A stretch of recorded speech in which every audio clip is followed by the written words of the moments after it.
Welcome back to my corporate headquarters. Let's think bigger. My world headquarters. How you doing? All right. Today we're going to talk about spending smart.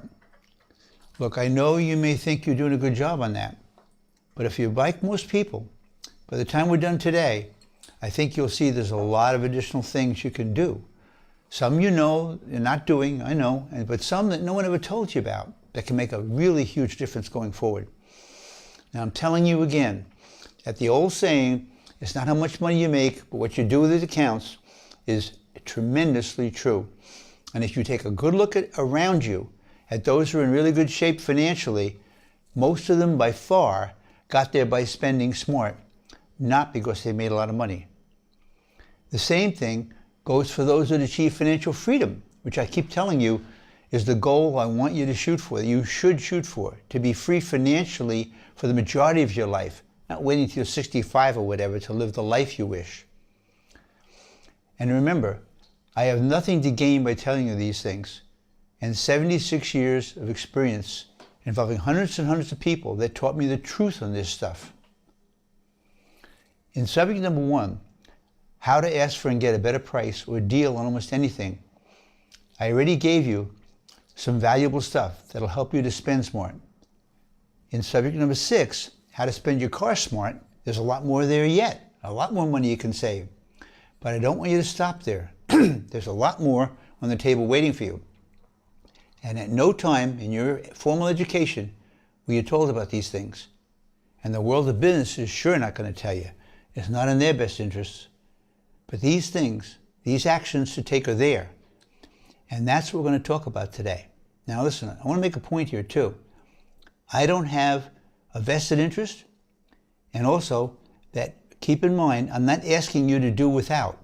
You know, so often people think, oh, well, I spend smart, we got to save our money, spend very little. No. What I'm saying to you is I'm going to show you ways to save a lot of money without any pain. What I'm really trying to help you do is get the most for your money. And you're in charge of what you choose, but you want to get the most from it. So that's what we're going to talk about today. A lot more money and a lot more years of being free financially to work at what you want, when you want. And I'm telling you, this is not a dream. It's something you absolutely can do. For me, it took me 10 years. I made the decision that I wanted to be free when I was 28. I just got my next corporate job. It was with J&J, and it paid quite a bit more. We decided we wouldn't spend any of the raise, just save it. And we'd already been pretty good at how we spent our money. And that day we decided to be just a little bit better yet. And I'm not talking about deprivation, it wasn't painful, okay? You know what happened? It took me 9 years. 9 years to save enough money I could leave the corporate world and work for myself. Walk away from the corporate world forever. I was 37. Boy, I remember how that felt. What a feeling. I'll never forget it. It's 40 years ago, but I'll never forget it. And keep in mind, we had 3 kids. If we didn't, I honestly believe we could have done it sooner. Now, I'm not saying you can do it in 9 years. Maybe it's only 5, until you can work with something you enjoy a lot better. Maybe it's 15 or 20 to be totally free. But any of that is a heck of a lot better than waiting until you're 65, and a heck of a lot better than having all this stress on you, which you don't need to have on you. All right? Okay, so much for my please do it pitch, okay? I'm going to start by giving you 6 spending rules you need to follow. And after that, excuse me, we'll get into creating a winning spending plan. And again, no note-taking needed. Just as always, all the notes are at the end, so just sit back, listen, and think about what I'm saying. Rule number 1, have a written spending and saving plan and stick to it. You need a plan, and you need to stick to it. This doesn't mean you never change it as you go. You always do. But at any given moment, your plan is your plan, and you follow it. I keep telling you that one of the biggest problems with money today is that business is extremely successful at getting you to spend their money where the businesses want you to, not what's best for you. I'm not saying how much you're being manipulated because I don't know. I'm not in your shoes. But what I do know is you need to be darn sure you're not. And the only reliable way to do that is to decide on your own, all by yourself, where you'll spend your money and in what priority sequence, and how much you'll save. If you really want to get happy with what you get back from your money, you got to do this. In subject 2, the critical importance of having a plan for your life and money, we already covered the big things. What you plan to work at, where you live, buying the big stuff like houses, cars, education for your kids and stuff. But this still leaves us with a lot of stuff. And that lot of stuff can add up to another really bigger chunk of money in your pocket. And that's what we're going to talk about right now. You start by sitting down and making a list of every immediate smaller purchase you want to or need to make. And I'm talking about everything except normal weekly food purchases. So new underwear, dishwashing liquid, toothpaste, you name it, put it on the list. Then add to this list any of the larger purchases that are now at the top of your priority list. A new couch, TV, vacation, and so on. Then you just keep changing this little list whenever there's something to add or delete, or whenever your priority sequence has changed. Personally, I keep this on my iPhone. What we're running out of, plus the bigger items we're planning on buying in the next few months. If we're running out of shampoo, whatever, it goes on the list. By doing that, we hardly ever have to make special trips to the store to buy anything. I can't remember the last time we've had to make a special trip. Pretty cool. That's nice in itself.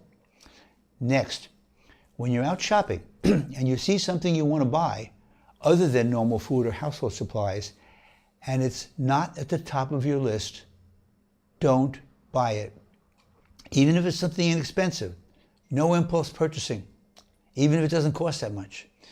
If it's not a regular food purchase or whatever, it's a red flag. So you don't buy it, not at that moment. Instead, sleep on it one night. If you wake up the next morning and you still want to buy it, fine, and it involves a significant amount of money, look at your priority list and decide what you're willing to trade to get it. It's always a trade. If you like to trade, fine, go buy it, okay? That's how you minimize this impulse thing. Also, now that you have your little list, you know what you're going to be buying fairly soon on the bigger stuff. So when you're out shopping and you feel like it, do some pre-shopping. Figure out exactly what you want to buy when the time comes. Color, make, model, or whatever. I'm telling you, you're going to come to love what this pre-shopping does for you. You end up buying smarter and being a lot happier with your purchases, which means you're a lot less likely to end up buying the same thing again too soon because you got what you really wanted. Think about it. Has that happened to you? Not being satisfied and buying again sooner than you should have? Well, if so, there you go. Something you want to avoid, and pre-shopping can really help you on that. Okay, spending rule number 2. To understand the real impact of your spending choices, always look at the annual cost involved. Say you're spending $4.50 at Starbucks or $10 a day eating out at lunch, say 5 days a week, okay? These don't seem like big money, but think about this. The annual costs on those two items are $1,100 and $2,500 a year respectively. And to cover that, you need to make an additional $1,600 to $3,500 a year. Better yet, that's from $42,000 to $100,000 in 20 years at 6% investment return. $100,000. We've said, if you put it in the IRA before taxes, it's not $42,000, $100,000. It's $100,000, $148,000. This is what you're actually trading away with those small purchases.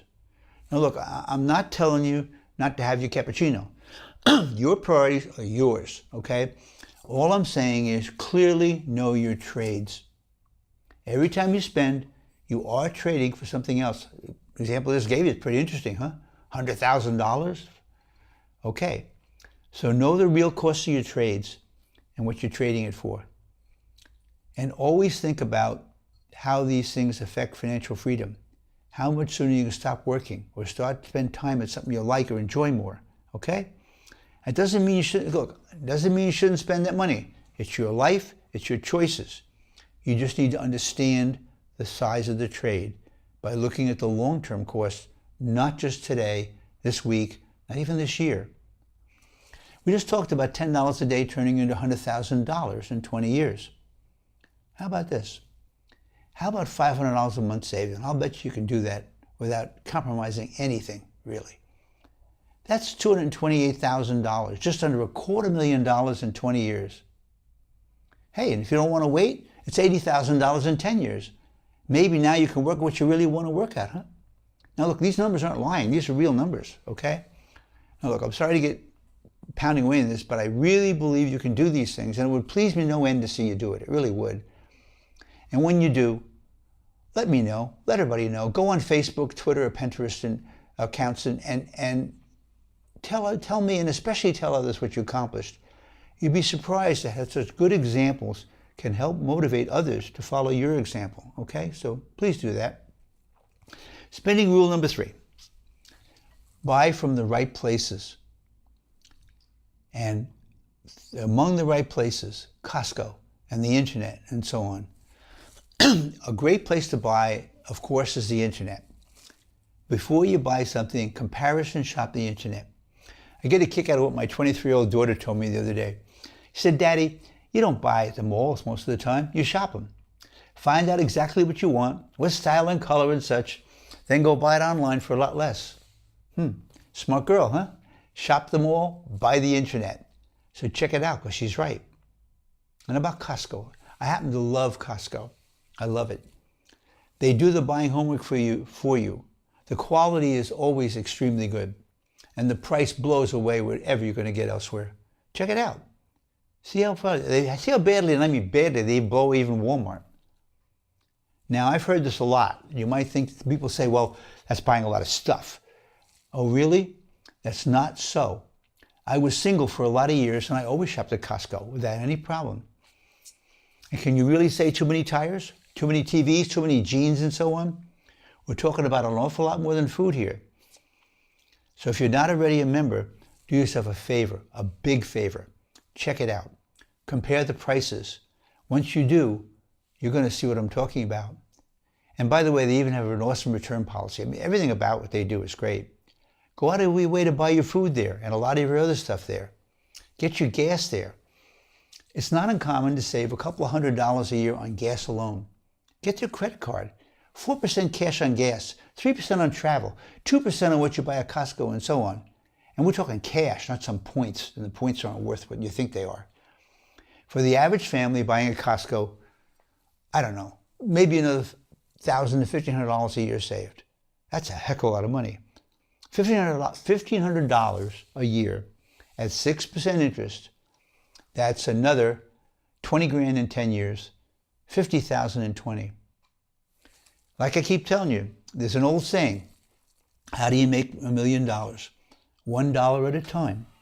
And like I said, I think it's old-fashioned. I like to think 100 at a time. So look at all those hundreds of hundreds I'm talking about. This is real. This is freedom, baby, freedom. Look, I'm sorry I keep pounding on it, but I'm going to keep pounding on it because I'm your friend. And I know you can have a heck of a life, not a limited life. And I'm just trying to make sure you do it. And financial freedom to me is the big prize. It's the mother lode, baby. Go get it, please. You can. Okay, rule number 4. Always ask for a lower price. Well, we already covered that in course number 1. I just wanted to remind you about it. Okay, rule number 5. Never respond to service advertising or infomercials. And I'm talking never. Almost all the time, what's being advertised is bad news. When it comes to services, the worst choices are advertising the most. And why do I say this? Because almost all successful service businesses get the vast majority of their business from repeat business and referrals. That's how the good ones succeed. And they usually do so without advertising that much, if at all. The businesses that don't get enough repeat customers or word of mouth don't have a choice. They have to advertise. And obviously, they're the very ones you want to avoid, huh? Simple, huh? Why are they advertising? Because they're not getting repeat business. They're not getting referrals. You want to do business with them? No way. So now what do you do when you want to select a service provider? You got to learn your choices yourself from wherever you feel you can get some help. The best way is referrals from people you know. But if you have to, go to the internet. Just be real careful not to be gamed if and when you do. As for infomercials, never buy anything from one of them. If you ever did, I ask you, how many times was it worth it? Huh? I don't know. They give this pitch, something special, special buy, not available in the stores. Oh, it's an amazing breakthrough, great secret. Secret? Give me a break. There's nothing secret. Secret is a flat-out red flag telling you not to buy. Not available in stores? Why not? Almost all good products are, aren't they? In the history of infomercials, I can't remember a thing that was worth buying. Rip-offs. I'm looking for the right word, and I think that's what they are. And now, tied into this, a word about those amazing get-rich investment commercials. Incredible stuff. It blows my mind that they keep advertising, and they do, or they wouldn't keep advertising. Let me talk to you about that. I listen to radio a lot. It's like every 10 minutes. It's your investment advisor letting you down. Come to Johnson & Company. We do the great jobs for you. That's because Johnson & Company is churning customers and losing customers. Then there's the next one. We're looking for people to add to our thing to buy houses, and you need no money whatsoever, and on and on. And it's just endless. I mean, the variety of things. We know the way for real money. How would you like a 15% return on your, and on and on and on and on. This isn't true. Let me give you common sense. If I have a way to make you 15%, do you really think I got to run an advertisement? Good grief. I can get so much money in a heartbeat. People will throw money at me. I don't need to do advertising. So the minute you see that, run. And that includes the special weekend seminar for free supper thing. Run. Do not choose these people. When you do, you will deeply regret it, okay? So that's my feeling. I want to make it real clear on investment commercials. They're awful. I mean, I listen to them they stun me. Among other things, one of the things they break time and time again, if it's too good to be true, it ain't true. Okay? So we're done with that. Rule number 6. Buy quality. When you do, you almost always win. You're far more likely to be happy with what you bought, and you don't need to rebuy it as often as you would if the product was lower quality. Think about it. How often do you rebuy something because it didn't hold up or it didn't satisfy you? Huh? A lot, right? It happens. You can minimize it if you buy quality. It may cost more to start, but it'll end up costing a lot less in the long run and save you a lot of time, not to mention up being a lot more happy with what you bought. And on that one, I just had a conversation with my daughter. I had to convince her not to buy the cheapest car. She's about to buy another car. I said, honey, why do you think it's cheaper? It was noticeably cheaper. Well, we dug into it. We found out it had, among other things, it had been rolled back on the miles. Spending on a car. Course number 6, how to buy a car smart, really smart. Someday you may need it. We have it there, okay? Let's go. So let's stop here for the moment. There's the 6 spending rules you need to follow. If you break them, you will lose. You do them, you will win. It's that simple, okay? Now, on to part 2 of this subject, creating your spending and savings plan. Setting up a plan like this, spending and savings plan, is not hard to do. But please don't think of it as a budget. Budgets carry a lot of negative baggage. Budgets come across as tying your hands, limiting you. A spending and savings plan, that's not what it does. When you do it, think of it as your personal game board. A game board to help you get where you want to go with what you want to have. And so when you create your plan, however, you need to do it in a certain sequence. And I'll include that sequence in your notes. I won't get to that now. I'll also include in your notes is something very important, okay? A checklist for each spending category. So for each area of spending, specific advice and ideas on how to maximize the bang for the buck for that item. As for tracking your spending, there's a lot of systems out there on the internet, such as mint.com and such. And in your notes at the end, I've included links to a couple of systems to consider using. You can use one if you wish, or prefer just a simple list. Once you get your plan, next step, you need to compare it every month to how you actually spent your money. And when you do, particularly in the first few months, you learn a lot, because how you spend your money is not necessarily the way you plan. You get surprises. And once you see how you're actually spending it, it's your decision. Continue spending it that way or not.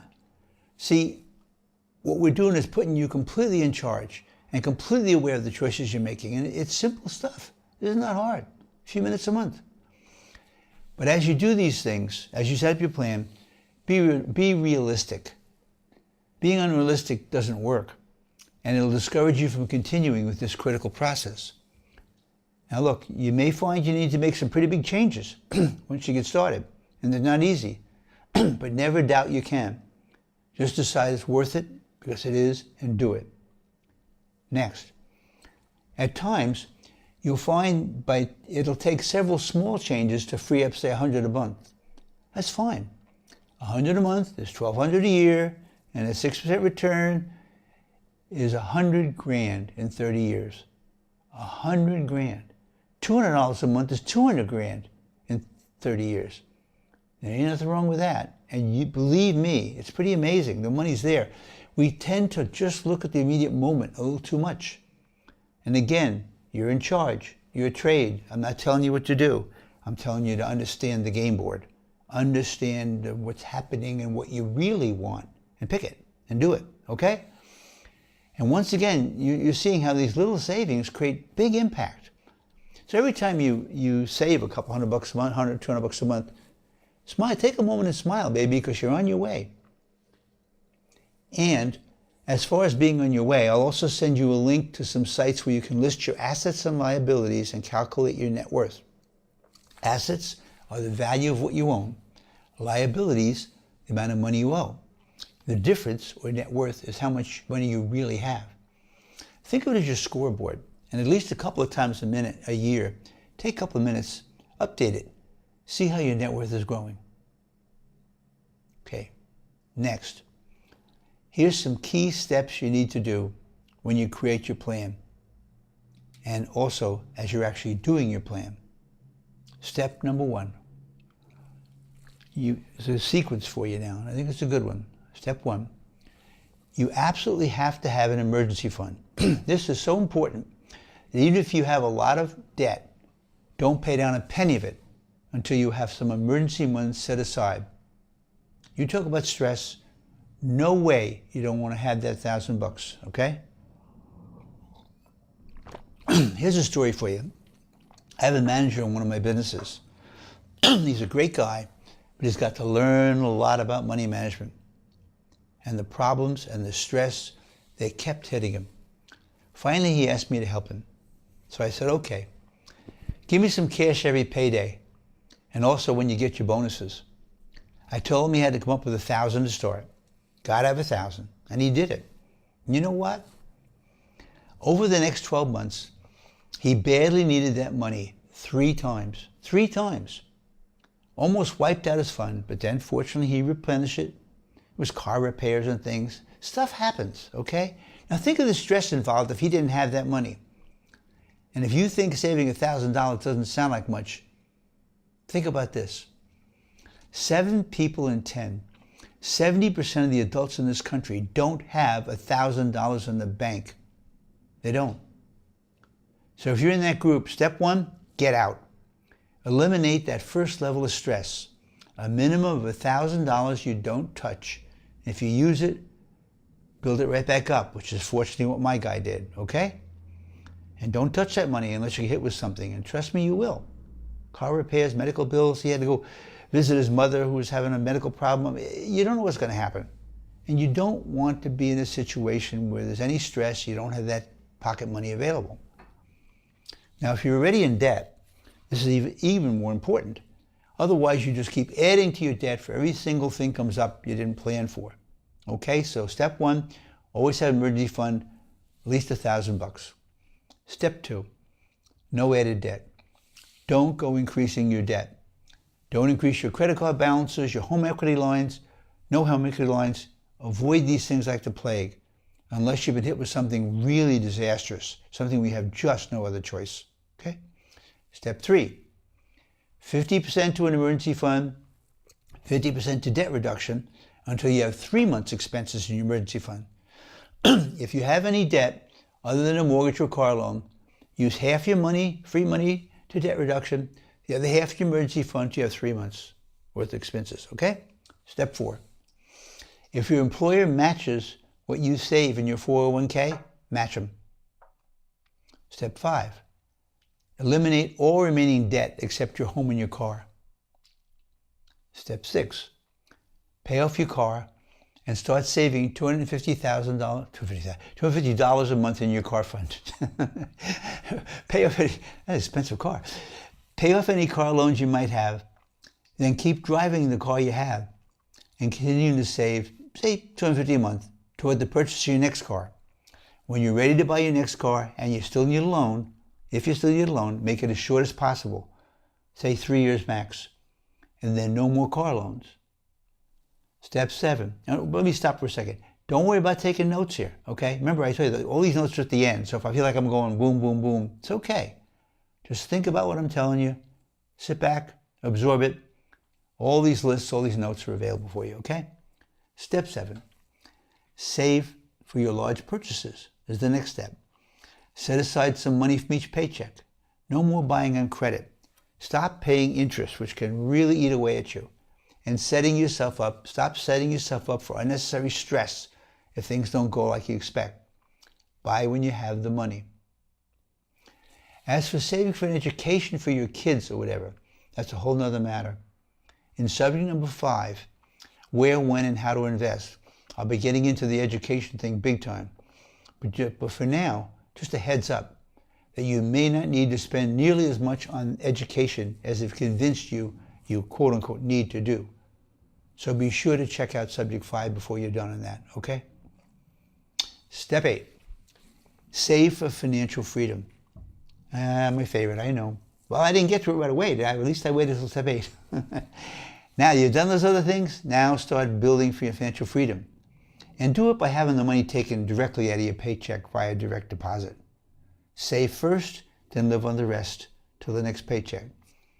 What you don't get, you can't spend, right? No problem. Start with no less than 7 to 8% of your pay. And look to get up to at least 15%, preferably 20%, as fast as you can. No way less than 7 to 8%. Now, if you own a home, you can use some of this money to begin paying it off if you wish. That amounts to the same thing. If you don't own a home and wish to, you can use some of these savings for your down payment. So that's it. That's usually the best sequence to follow. And again, I know this sounds like a lot, but it really isn't. Truly isn't. Find a way to do it and do it. In the long run, you're going to be very, very happy you did. You know, if necessary, things you can do if necessary. If necessary, pretend your pay was cut. Another good move is to do what I did. Save all raises beyond any amount for extra inflation or whatever, right? There's usually not a good reason not to. And I'm telling you again, $200 a month turns into $200,000 in 30 years. $300 a month, $250,000 in 20 years. Think about it. Don't sell yourself short on these things. You can do these things. The power of time and compounding and these type of things is amazing. So believe in yourself, and I promise you, you'll make these things happen. Follow the advice in your notes for each spending category. I told you, in each category, I've given you some really good suggestions for each area of spending. Now, sometimes the suggestions are small. Sometimes they're not. An example of not so small, take something like insurance. To never buy whole life insurance, only term insurance, and almost never buy an annuity. It's just an example. So go check out the notes for each category, and I think you're going to find they're very helpful. Okay? Next, compare what you actually spent to your plan and adjust it as needed. Be sure to compare and adjust as you go. Especially for the first few months, you're going to learn a heck of a lot. You will. It always helps you. It helped me a lot. I was surprised when I started doing it. Now also, there may be months where you fall off the wagon, okay? You screw up. It doesn't matter. It's no big deal. Just get back on your plan. Success is never hurt by temporary setbacks unless you quit.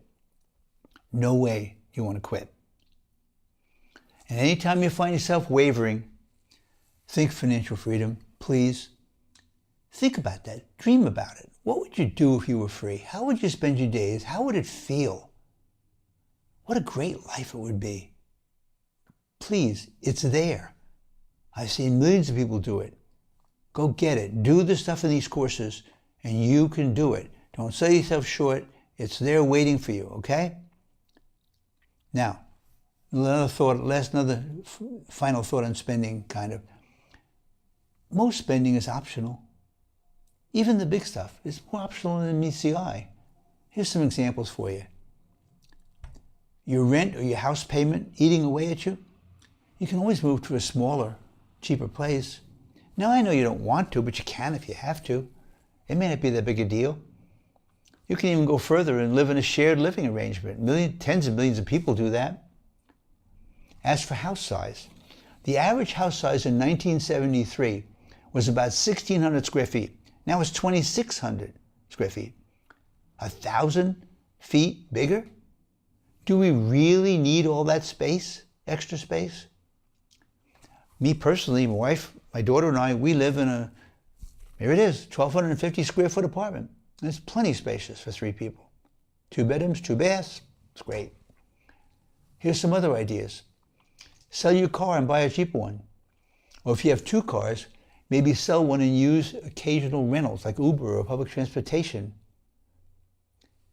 If nothing else, don't buy another car. Just waiting longer is very valuable. Cut back on eating out some, like we talked about. Whatever, you know what you're doing.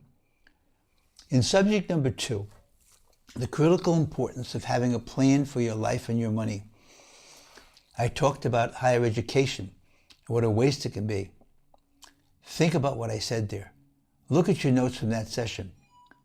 You may very well see there's a huge opportunity to save these days when it comes to paying for education. Another idea, not enough income coming in? How about adding a small part-time side job or a little business, something you like, and then saving whatever you make from that? Now, I'm not saying work yourself to death, but a few extra hours a week can often make a heck of a difference over time. We've seen that. Now, I'm just giving you examples. There's many, many examples. And I got a lot more in your notes, but I'll stop here, okay? In terms of other ideas, take a look at your notes. There's stuff there, okay? And look, I'm not suggesting you do any of these things. It's your life, your choices. I'm pointing out your options and some ideas that help you win the game in the long run. What you need to do, which people don't do, is to stop, see the truth of the trades. What is it you want most and what are you trading for? And it's your game, baby. It's yours. You pick what you want. And we don't do that. And without that, let me remind you of something I said before in I think one of my videos. They did a study of a Harvard graduating class. And they found out that the 3% that had a written plan for their life and their money went on to make more money than the other 97% combined. 33 times their fellow Harvard graduates. It's shocking, isn't it? No.